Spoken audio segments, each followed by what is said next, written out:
My name is Father Lucius. I'm going to be creating a cardiovascular exam and peripheral vascular exam today. This is Miss Jones. Do you give consent for me to make this video and also make a YouTube link to present to my professor? Yes, I do. So she has given consent. And as we start this, we would be doing in a clinic setting or a hospital setting where we would actually obtain blood pressure, either sitting or lying supine, and the blood pressure that we have chosen today would be 120/65. Okay, now I would actually proceed to inspection. So what I'm going to do is I'm going to ask you to actually just turn your neck facing to the window so I can examine her jugular vein. So we're going to be measuring her JVP, which is the jugular venous pressure. And what I'm looking at is I'm looking at her external jugular and the internal jugular pulsating enough to the neck. And I'm going to look at her sternal notch so that I can compare for measurement. If somebody has this distension of the external jugular, you could actually see it now actually greater than what it is. So I'm going to examine, and I'm actually seeing the pulsation at this point. So I have a straight edge, and I'm going to actually look for the where I see the pulsation at its lowest point and then measure it. Okay, so I'm seeing it here, and now I'm going to actually measure it in centimeters, and we have a centimeters of 1.5. okay, now I'm actually going to auscultate the carotid arteries to check to see if there's any breweries.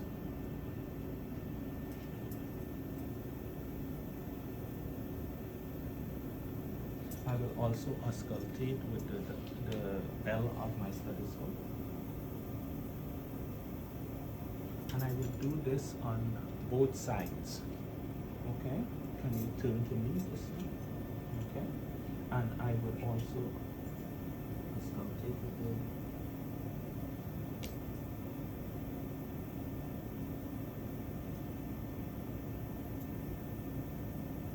okay. And now I'm going to actually palpate. So there's no breweries present bilaterally. And I'll palpate her carotid. The carotid pulse is strong, +2, and the rate is equal and normal. May I do the same? You always palpate one at a time. Okay. And it's also equal and +2 with a regular rate. So in this case, I will now move to the chest cavity where I'm now going to do inspection. So because she's female, I do want to respect her privacy. So she's going to remain covered to a point and only exposed as needed. And I will just look at her chest cavity area. And as I look, I would look to see if there's any crepitus, if there's any change in color, and if there was any rashes or lesions present. Currently, as I look, I do not see any pulsations at this point, but I'm now going to move into palpation of the area. We do not palpate the surface area of the heart, but what we can do is try to feel for the impulses and palpate the intercostal spaces. So I'm going to now move forward. Okay, and I'm going to feel if there's any lifts or trills, and this is over the aortic area. And then we're going to move, and this is actually the pulmonic area, and I would be listening to see, I would be feeling to see if there was any lifts, trills at this point. This is Earth's point, and in her case, because she's a female, I would have to lift her breast area to actually feel for the tricuspid area. And now the mitral valve, or the PMI, which is the point of maximal impulse. Okay, and as I feel that right now, I actually can feel, okay, and At the apex of the heart, we could actually palpate and feel that it is regular. She's giving a strong impulse and pulsation. In somebody that has more adipose tissue, you could have them turn to their side and actually feel that area of the fifth intercostal space, mid-clavicle line, and you would be able to identify this. So now I'm actually going to auscultate. And what I'm going to auscultate is I'm going to actually auscultate pulmonic area, aortic closure of the valve, the Earth's point, and we're going to do tricuspid and mitral valve or bicuspid area. And also listen to the apex of the heart, the PMI, to identify the heart sounds. And I'll be doing this with the diaphragm and the bell.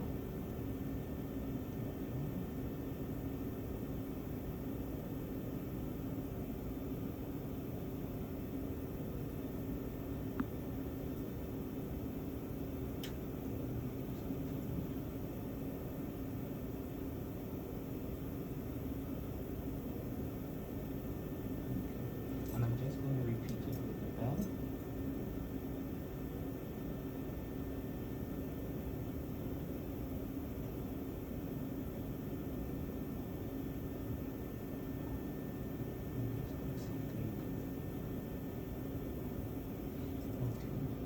And what I'm going to do is I'm actually going to ask her to breathe in and out as I listen to see if there's a split 2, S2. Okay.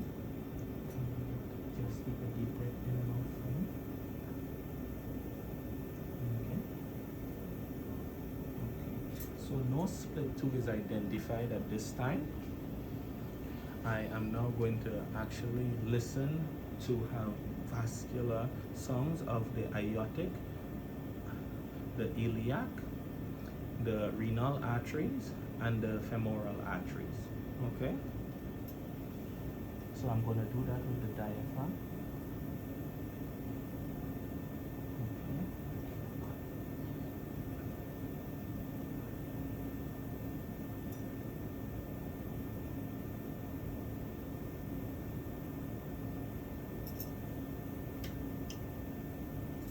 And if this was a real patient, I would actually pull her hands down to identify for the femoral, but I'm going to cover that area.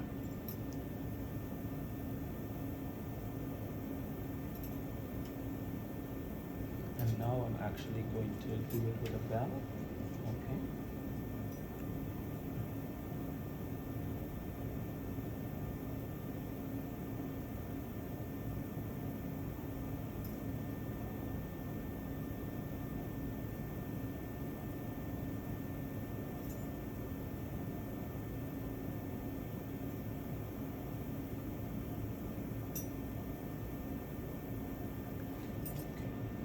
So I'm going to lightly palpate to just check and see if there's any deformity of the aorta or malformation. And there is none at this point. I could actually feel her femoral pulses, which is strong, equal. On auscultation, there was no bruise in any of her arteries that I listened to, vascular sounds. Okay. And now I'm actually going to move into peripheral vascular. So I'm going to look at her arm and I'm feeling, and it's warm to the touch. There's no cyanosis in the hands, jaundice, caprifill, there's no clubbing of the fingers. And I would also do that on the other arm. And currently I see the same. I'm actually going to be feeling, and there's no clubbing, jaundice. Her hands are warm to the touch. There's no clubbing of her fingernails, and caprifill is less than 2 seconds. Okay, so I'm just going to actually palpate her radial pulse. It's equal, it's +1 with a regular rate. A brachial pulse. and that's equal and regular with a positive rate. It's a positive 2. Okay, and I would be moving down now to do the lower extremities. This exam is always done bilaterally, but I'm doing it on one side just because of stature. Okay, so now I'm going to be feeling and looking at the leg, and in someone like this, you have them undressed and you would look and you would be able to identify if there was no hair on their legs, if there was edema or anything like that. If she had peripheral vascular disease, we would be looking at that as well. So I looked at her toe. It's warm, it's cool. There's no clubbing. Peripheral is actually less than 2 seconds. There's no edema present. Okay, and I'm just going to actually palpate her dorsalis pedis pulse, and it's positive 2 with a regular and normal rate. And I'm going to do her tibialis. Okay, and that is positive 1 with a normal and equal rate. If there was no hair on the toes or on the leg, you would be concerned for peripheral vascular disease. I'm now going to move up and ask her to relax her leg as I palpate her popliteal pulse area. And you ask them to palpate and you lightly press, and you will be able to palpate this pulse. It is positive 2 equal with a normal rate. Okay, relax. Okay, and that concludes our peripheral vascular exam. Thank you.